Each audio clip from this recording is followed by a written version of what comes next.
Buonasera, benvenuti a questa edizione del telegiornale. Vediamo insieme le principali notizie.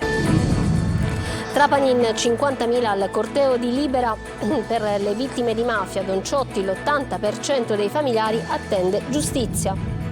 Ucciso per fare un regalo al boss, è la storia di Giuseppe Montalto, agente di polizia assassinato da Cosa Nostra a Trapani 30 anni fa, perché aveva impedito i contatti tra i boss. In carcere la vedova in corteo con la foto del marito. Ancora batteri in ospedale, al Papardo di Messina chiusa un'altra sala operatoria. Lo scandalo dei referti di Trapani, ispezione del PD, Schlein davanti all'ASP, la sanità è in uno stato drammatico. A Palermo, dopo gli spari e gli incendi, 2 arresti allo Zen per armi e droga, 87 persone denunciate. Maledetta primavera, per 9 milioni di italiani arriva la stagione delle allergie, a causarle i cambiamenti climatici ma anche il verde poco curato delle città, Catania compresa. Grembiuli in classe, niente più obbligo. Un referendum tra i bambini della Rita Borsellino a Palermo decide a maggioranza di utilizzarli solo se necessario per non sporcarsi. La dirigente scolastica, lezione di democrazia. Calcio, obiettivo 4° posto per il Catania che domenica al Massimino sfiderà il Crotone per tentare di migliorare il piazzamento play-off.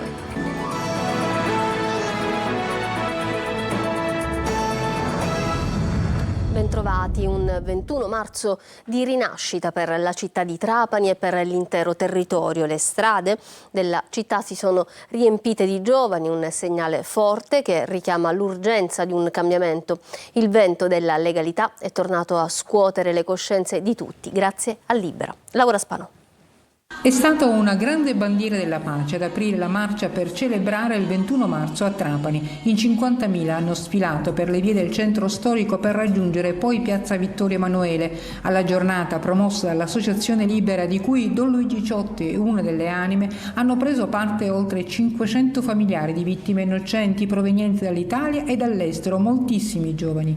Per la lettura dei 1101 nomi, molti dei quali stranieri, sul palco si sono avvicendati uomini della Chiesa, magistrati, familiari di vittime della mafia, giornalisti, avvocati, imprenditori, sindaci, rappresentanti delle forze dell'ordine, semplici cittadini, giovani e adulti. Un rosario interminabile che ha messo i brividi e che fa riflettere sull'importanza di fare rete, di mantenere viva la memoria, di non lasciare sole queste persone che grazie a Libera hanno trovato la forza di continuare a combattere per avere verità e giustizia. Mentre dal palco Don Luigi Ciotti ha tuonato: l'80% di voi familiari non conoscete la verità o conoscete solo una parte di verità. E allora siamo ancora qui tutti insieme per ribadire il bisogno di verità, il diritto alla verità. Elenco di nomi eletti da Libera c'è quello di Giuseppe Montalto, poliziotto assassinato da Cosa Nostra nel 95 perché aveva impedito i contatti tra i boss in carcere, il ricordo della vedova. Ha visto il marito morire sotto i colpi dei killer di Cosa Nostra. Liliana Riccobene è la vedova dell'agente di polizia penitenziaria Giuseppe Montalto. Quel 23 dicembre 1995 era in auto con Giuseppe e con la figlioletta di 10 mesi. Era incinta Liliana. A distanza di 30 anni mantenere viva la memoria di Giuseppe, ucciso per fare un regalo ai boss del 41 bis, è diventata la sua ragione di vita. Stamane Liliana era assieme alle 500 famiglie giunte da tutta Italia a Trapani per la 30ª giornata nazionale della memoria in ricordo delle vittime delle mafie.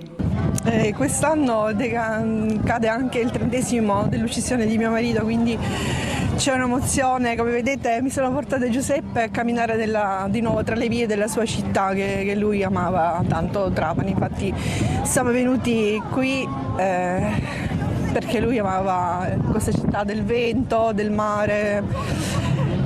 Sono emozionata.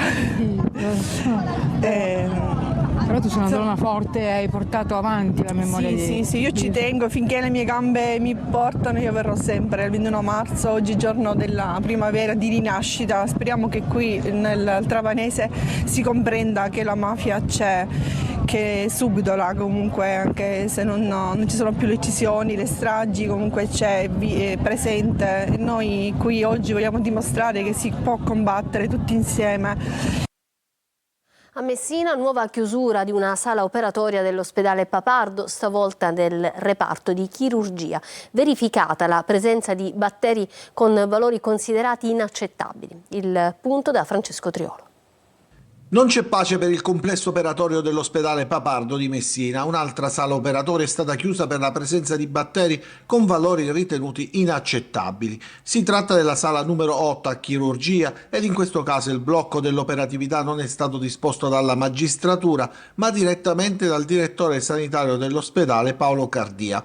Dopo l'apertura dell'inchiesta sulle morti sospette a cardiochirurgia, che è ancora in corso e nei mesi passati aveva portato alla chiusura di 2 sale operatorie riattivate solo di recente, è stato avviato un monitoraggio a tappeto di tutte le strutture e questo è il primo risultato delle ulteriori verifiche avviate dall'azienda. Sarà quindi necessario adesso procedere alla revisione dei protocolli di pulizia e sanificazione per far ritornare operativa la sala, che potrà avvenire solo dopo nuovi accertamenti. Tutto questo mentre in procura va avanti l'inchiesta sulle morti sospette del reparto di cardiochirurgia e dopo l'esclusione di una causa meccanica delle valvole impiantate, resta in piedi proprio la causale batterica, principale ipotesi che hanno formulato i magistrati per spiegare le morti dovute a gravi infezioni. Rimaniamo nell'ambito della sanità, andiamo allo scandalo referti a Trapani. Nel pomeriggio l'ispezione del PD all'ASP, la segretaria del partito Schlein, è una vergogna. Adesso serve l'immediata assistenza sanitaria. Roberta Lunghi. Si aggiungono voci ad ispezioni ed esposti nei confronti del manager dell'ASP di Trapani Croce, che resta al suo posto dopo lo scandalo dei referti istologici consegnati in ritardo, con i ben 206 scopertisi malati di cancro anche 8 mesi dopo l'esame effettuato. Anche la leader del PD, Eli Schlein, a margine del corteo a Trapani per le vittime della mafia, ha detto la sua sul tema, spostandosi proprio nella sede dell'ASP per un'ispezione del PD. È una vergogna assoluta, non lo si può tollerare, bisogna che l'investimento nella sanità pubblica aumenti, questo in Sicilia che ne ha fortemente bisogno, manca personale nei reparti, bisogna assumere nuovi medici e infermieri nei reparti. Noi abbiamo indicato al governo dove trovare 5 miliardi in più per la sanità pubblica, ma a questo governo non interessa la sanità pubblica. La visita ispettiva di oggi, ha proseguito Schlein, ha confermato tutta la drammaticità della situazione. Abbiamo chiesto non solo le scuse pubbliche da parte dell'ASP di Trapani, ma adesso anche l'immediata assistenza sanitaria. Intanto, mentre anche il Codacons ha presentato un esposto alla Procura della Repubblica di Trapani per fare luce su gravi ritardi nella refertazione degli esami istologici, si attende l'esito dell'ispezione dal Ministero della Salute, che, secondo indiscrezioni, sembra necessiti di ulteriori approfondimenti. Palermo, droga, armi e allacci abusivi, raffica di controlli, 2 arresti e 87 denunce allo Zen 2. Marco Cullà. Dopo le auto incendiate, i ferimenti, i colpi di pistola sparati verso le saracinesche, arriva la risposta delle forze dell'ordine allo Zen. I carabinieri del comando provinciale di Palermo hanno arrestato 2 giovani di 20 e 29 anni, accusati a vario titolo dei reati di detenzione ai fini di spaccio di sostanze stupefacenti, detenzione abusiva di armi e munizioni. All'interno di un box in uso al più giovane dei 2 arrestati, i carabinieri hanno rivenuto 182 grammi di marijuana e 1,6 kg di hashish suddiviso in 16 panetti. Nel box del 29enne, che per eludere il controllo ha aggredito con calci e pugni i militari, sono stati invece rinvenuti e sequestrati cocaina, hashish, armi, munizioni e 28.000 euro in contanti. Inoltre i carabinieri hanno anche proceduto al ritiro cautelare di 7 fucili, una carabina, una pistola, una balestra, 120 cartucce di vario calibro, 1 chilogrammo di polvere da sparo. Una risposta concreta agli episodi di cronaca che hanno interessato lo Zen in questi ultimi giorni. Nel Messinese è arrestato un 20enne dopo un'escalation di reati, compreso l'assalto al commissariato di Sant'Agata di Militello a dicembre, dopo l'arresto del fratello. Ci racconta tutti i dettagli Emanuela Corsi. Dovete morire tutti, bastardi, pezzi di, sbirri di. Aprite questa porta, aprite o la sfondo a calci. Era il 24 dicembre quando un ventenne davanti al commissariato di Sant'Agata di Militello, nel Messinese, cercava di sfondare il portone d'ingresso con calci e pugni e minacciava gli agenti che avevano arrestato il fratello per droga. Se non aprite torno con la macchina e la sfondo, vi scasso tutti, vi ammazzo tutti, vi scanno tutti, vi mangio il cuore, continuava ad urlare. Questa è solo una delle tante azioni criminose che lo hanno reso protagonista negli ultimi 2 mesi, per le quali è stato arrestato da polizia e carabinieri con l'obbligo del braccialetto elettronico. Il giovane è stato individuato la prima volta grazie alle immagini riprese dalle telecamere di videosorveglianza per il furto di uno scooter. Poi il ventenne ha incendiato un'associazione ricreativa perché pochi giorni prima non gli era stato consentito l'ingresso da parte dei titolari. Lo vediamo in queste immagini mentre cosparge di benzina la porta d'ingresso e appicca il fuoco. Qui invece lo vediamo mentre assalta un bar sala giochi di Rocca di Caprileone assieme a 2 complici, un 36enne e una ragazza di 21, per i quali è scattato l'obbligo di dimora. I 3, dopo essere entrati nel locale, hanno minacciato il titolare del bar e picchiato i clienti con schiaffi, pugni e calci, scagliandogli contro sedie e stecche da biliardo e pretendendo la somministrazione gratuita di bevande alcoliche. Per tutti l'accusa è di estorsione aggravata nei confronti del titolare. Trovato e recuperato nel mare davanti a Lampione il 7° cadavere dei 40 migranti dispersi dopo il naufragio di martedì.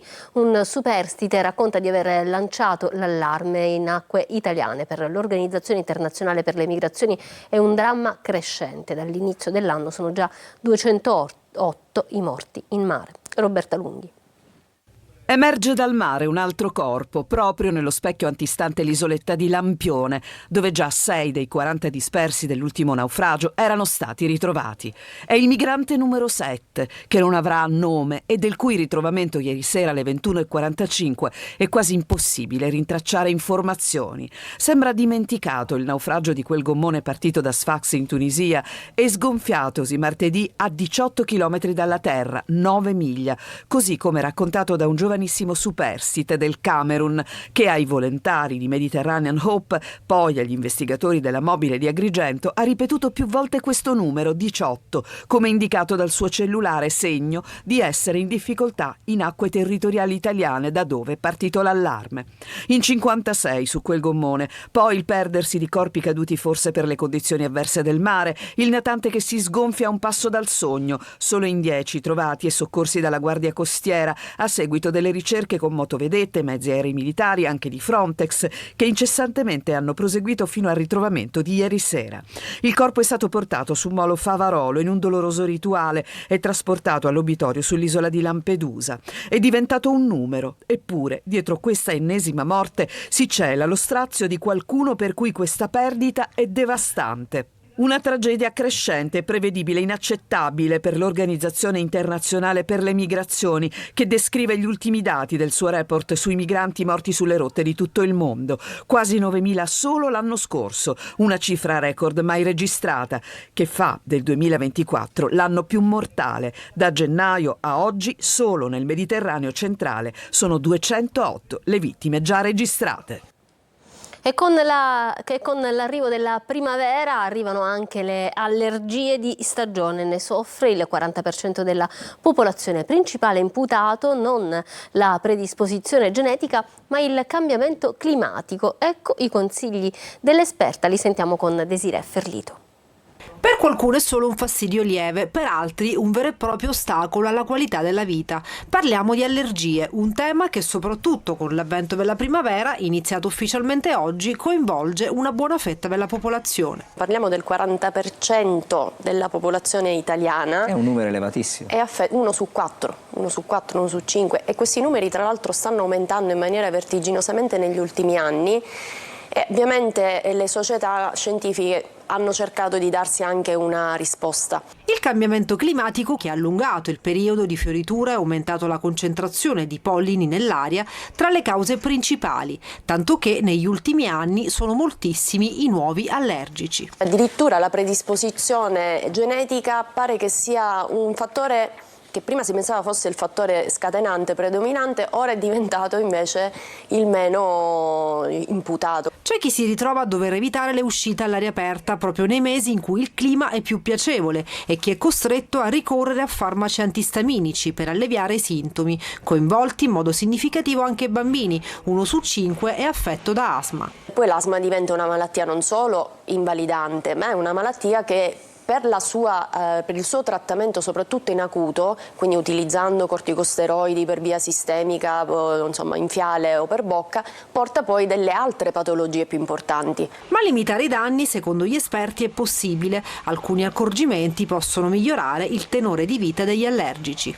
Indossare la mascherina aiuta, tenere per esempio i finestrini sollevati in macchina e un altro accorgimento ancora, chiudere le porte nelle ore più calde della giornata, perché quello è il momento da mezzogiorno alle 15 in cui la concentrazione di polline è massima.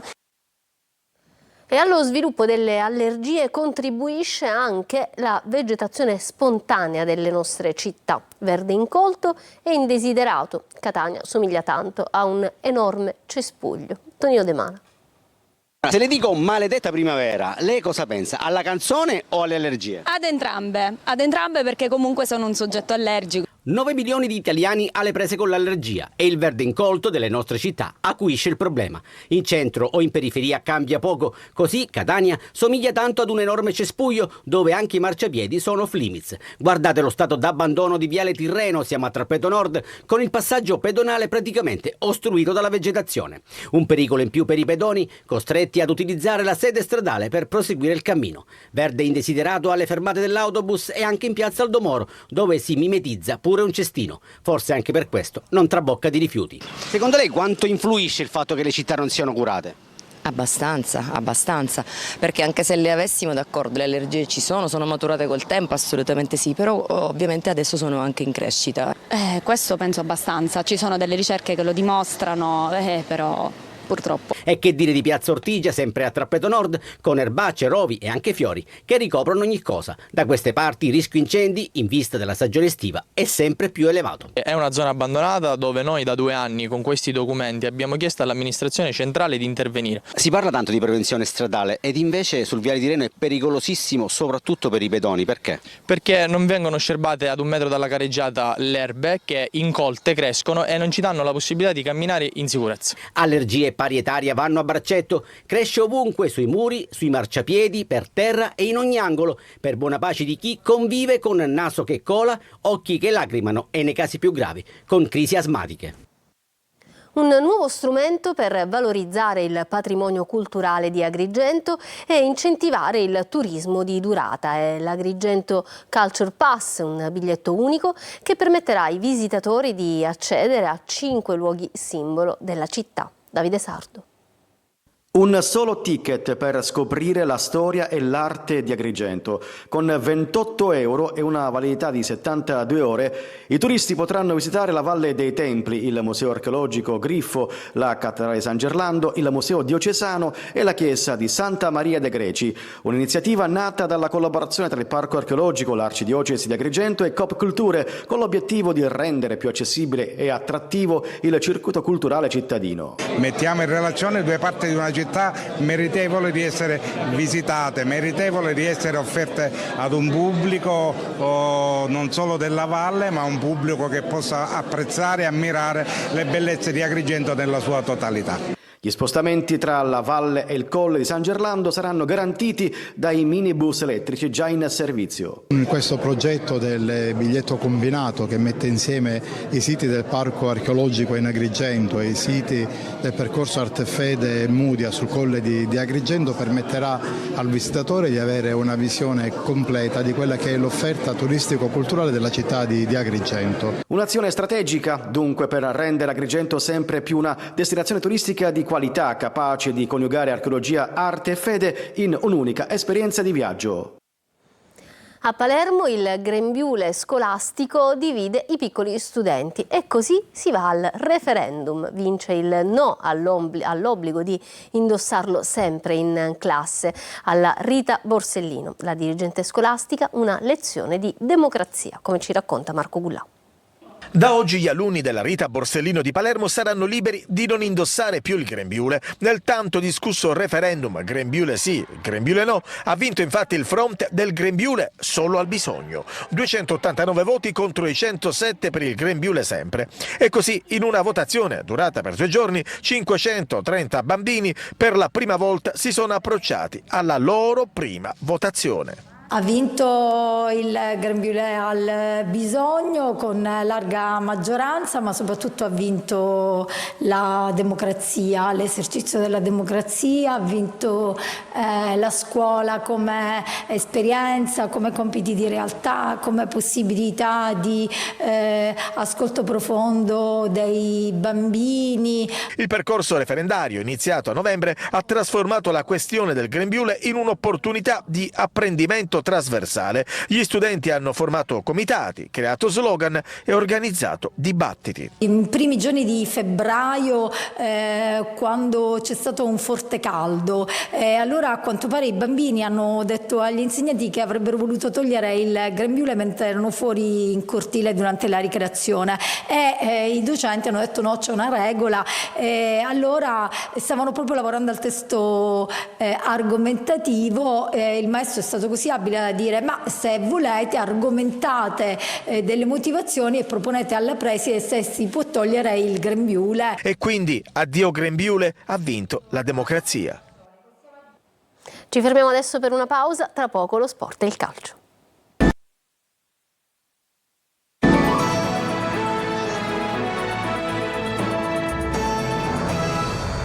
Ritorniamo in studio con il calcio. Catania, obiettivo 4° posto. I rossoazzurri di Toscano all'assalto del Crotone per migliorare il piazzamento play-off e confermare i recenti progressi. Tonino De Mana.